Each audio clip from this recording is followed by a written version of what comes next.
welcome back. In this video, we're going to look at the basics for sensors. Sensors are basically exactly what it sounds like. It's going to be able to detect something that's going on in the game, and then you can change your behavior for an NPC based off of the sensor's data, or it's the sensor's state.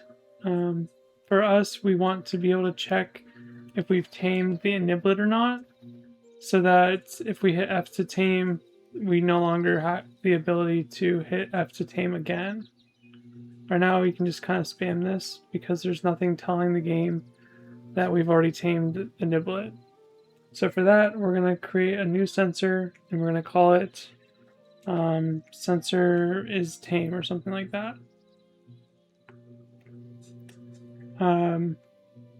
Or sensor tamed.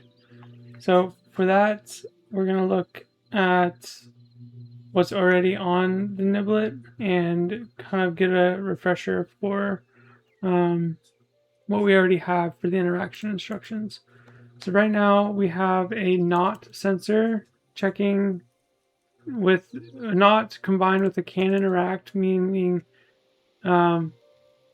we cannot interact in the view sector of 180. So it's setting the interactable to false when you are behind the niblet. So if I'm behind the niblet, notice that it goes away. That's because of that sensor. Notice that sensor is denoted right here. And we can actually look up these sensors by just double shift, and you can look it up. It's called sensor can interact. And we are going to write our own. Right now, what we're doing is with any sensor, we're going to set the interactable to true. But we're going to change this to our own sensor instead of setting it to true always. So to do that, we're going to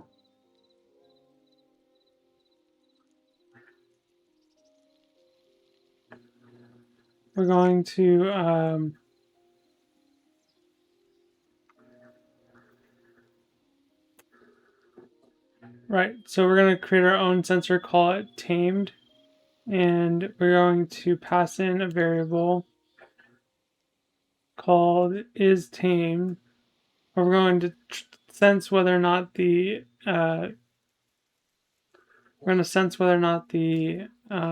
variable is true or false. For the variable is tamed. So for type, we're going to pass in tamed, and the variable that we want to pass in is called is tamed.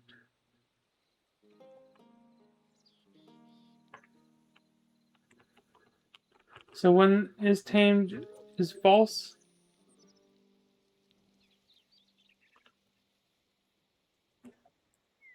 when the is tamed is false, then set it to be interactable.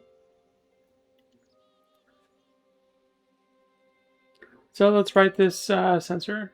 To do that, let's follow the same structure that they're doing for this sensor, which is putting it in.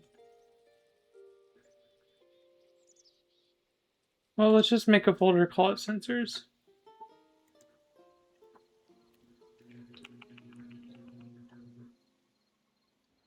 And we're going to create a new file, call it sensor tamed.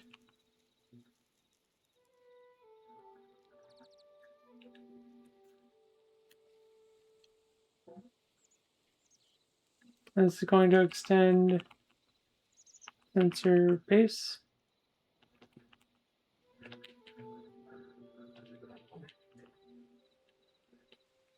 And hit Alt Enter to import.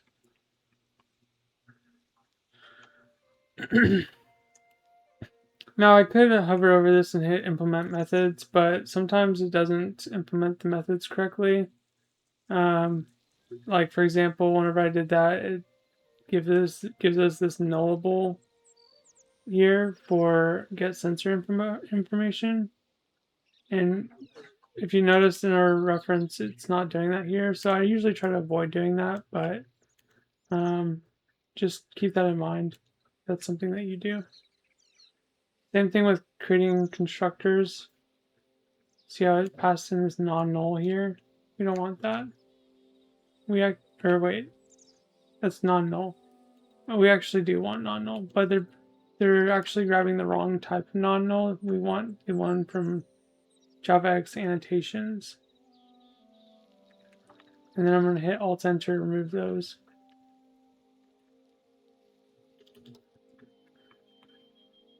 And Alt-Enter to import the class.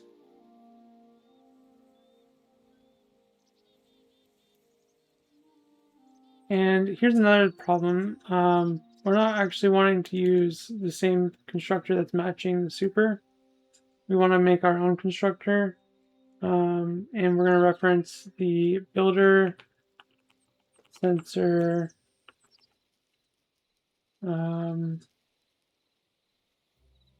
tamed, which does not exist yet.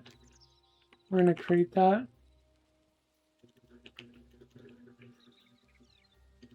And what else do they pass in? Builder support.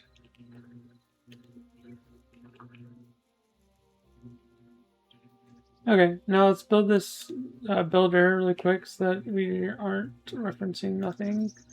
We already have a folder called builder, so let's just add it there.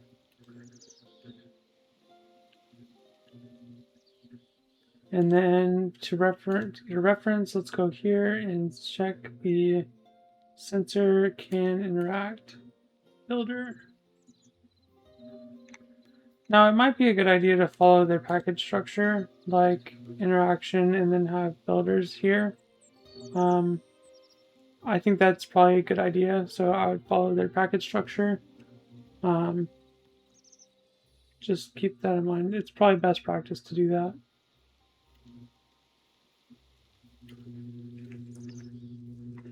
Okay.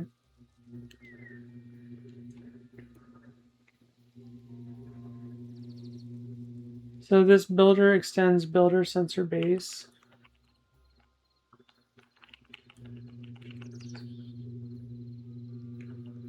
And if we implement methods, just keep in mind that it might not implement them properly.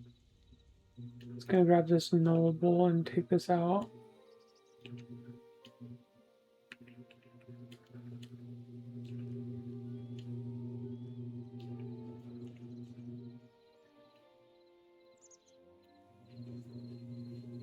We don't want this to say var1, so we're just going to name it builder support.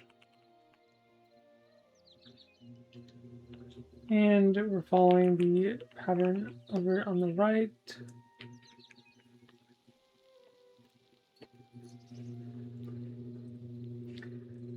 And we're going to create a short description of what this is. Checks whether or not the NPC is tame.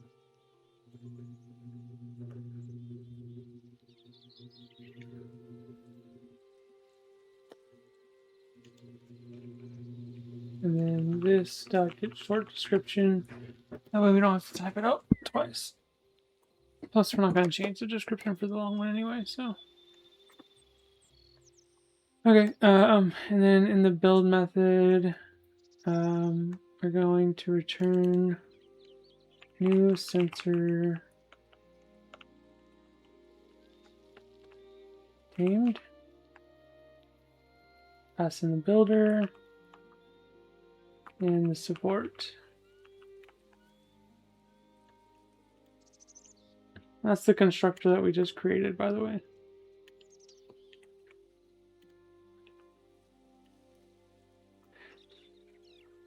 And they're marking these as non-null, so I'm going to do the same.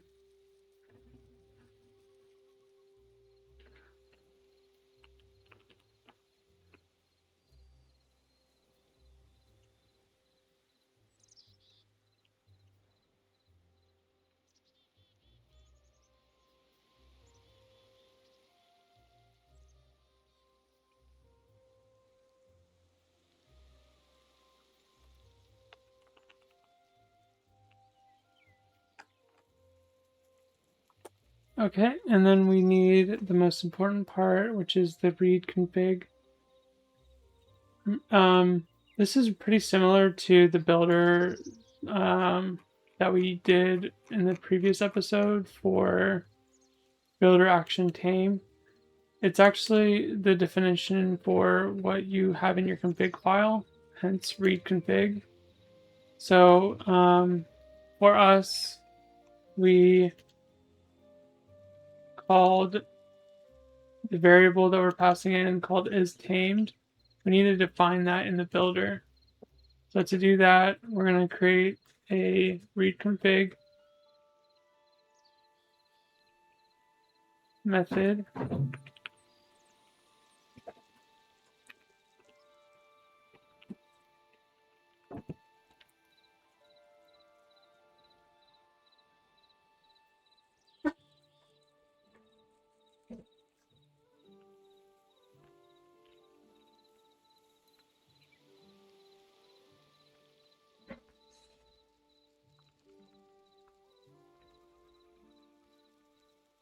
And alt enter import. And this is a boolean, so this .get boolean should work for us. And we're gonna do data. We're gonna call it is tamed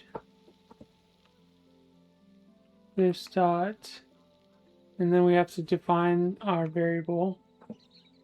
So our variable is going to be a holder for the actual sensor.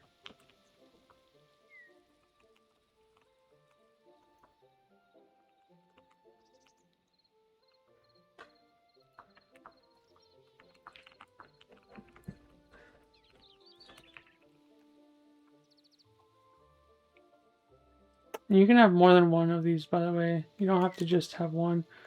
To add more, you can see that they're just doing this and then another one right here. But for us, we just need one, so let's just have one.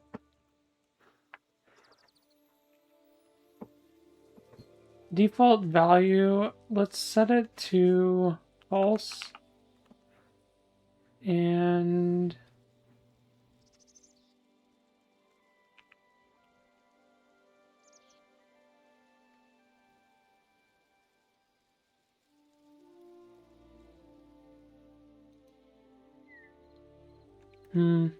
I forgot what validator we need.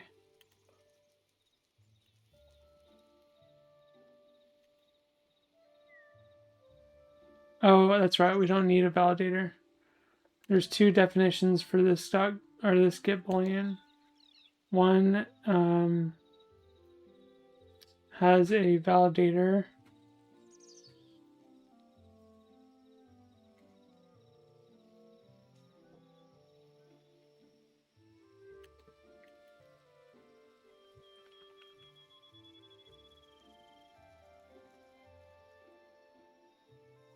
I think that's wrong, actually.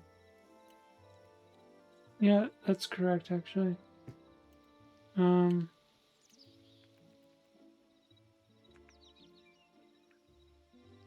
just hit Control P to bring up the definition.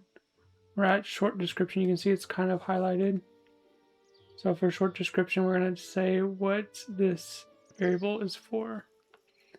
And this variable is whether or not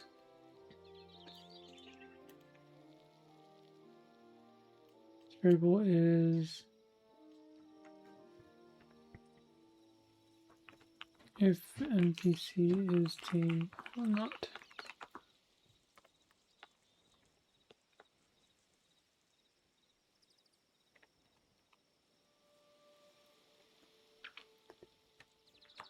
And then we return this.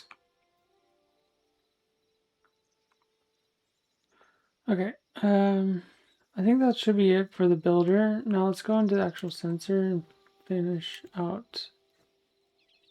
We probably need a getter for is tamed, but let's leave it until we actually need it.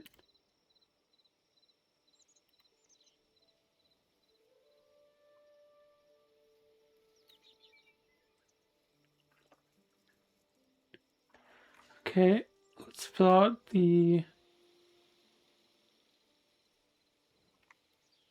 We already have the... Oh, we need our variable in here. So,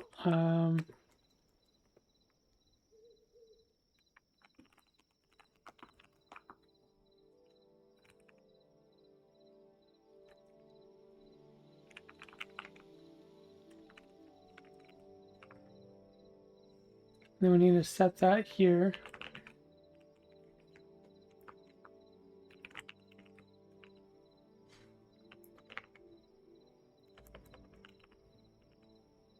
Oh, there's our chance to use Lombok, actually.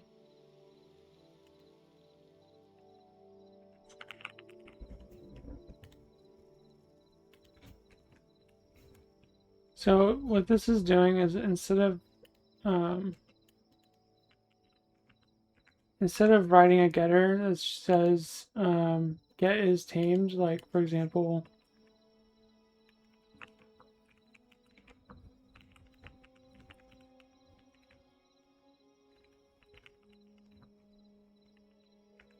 like instead of doing this,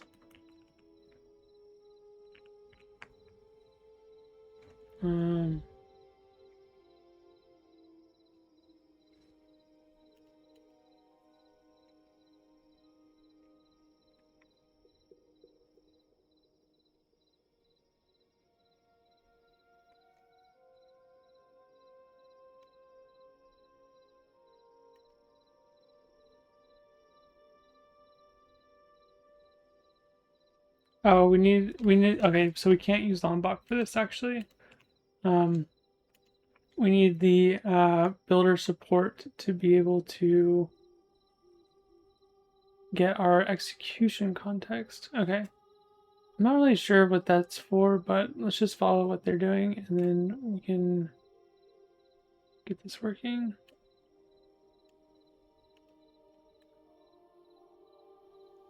Because if you look at this, is tamed as a boolean holder. It's not a boolean, but we need a boolean for the actual sensor. So looks like we need a builder support for this.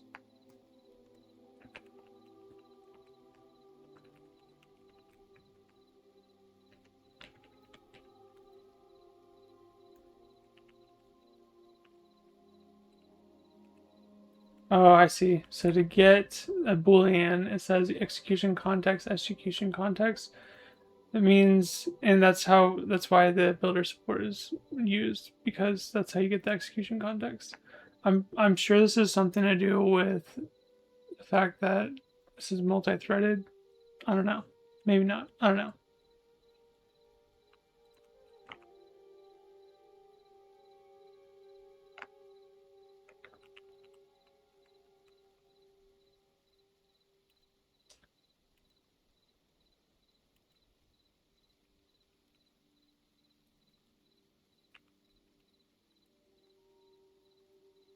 Okay, and that's how we get the tamed variable set. So the builder, what the builder does is it reads the config from is tamed in our template right here. So the builder reads the config for is tamed, and it will grab that and set the is tamed variable here, this holder, to the value, and then the sensor is going to get that using this getter in its own constructor. So it's going to get the builder's value of is tamed, and then the sensor is going to try to check to see what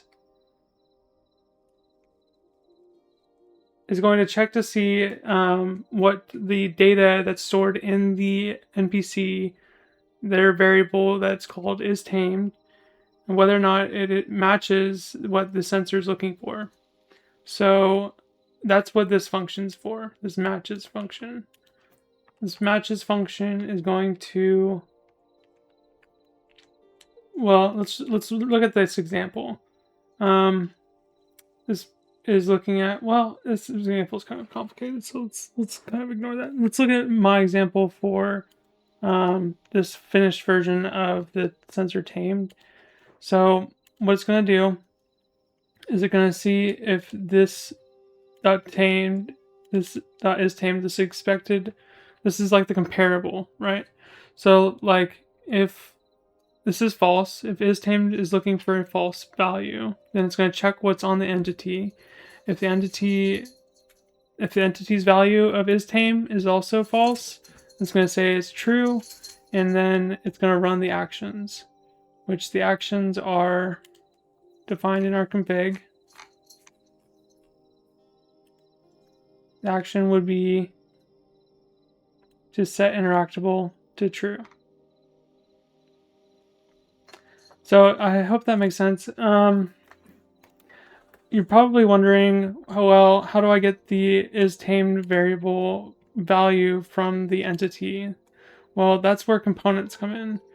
Basically, the sensor is going to try to check to see if the value between the entities is tame variable is the same as what it's looking for. It says if it returns true, then it's going to run those actions. If it's not true, then it's not going to run those actions yet. So the component is what actually stores the data on the entity itself. And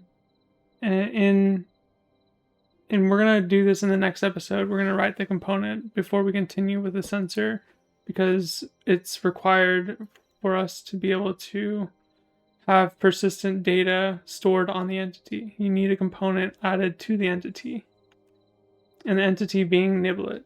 So Niblet is going to have this component called tame component, and in this component, we're going to have a variable called isTame stored on Niblet.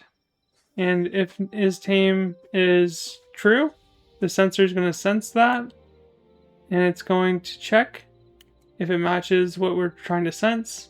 If we're trying to sense the false value of isTame, then it will check to see if it matches what's actually on Niblet and run the logic whether or not we're trying to check for a true or false value. So that's kind of the basic idea of what we're going to do in the next episode. I'm going to try to explain what components are and how they're used, or how it's going to be a really basic component. All it's going to do is store a single Boolean variable called isTame on the entity. And then the sensor is going to use that data to be able to have our logic run at the right time.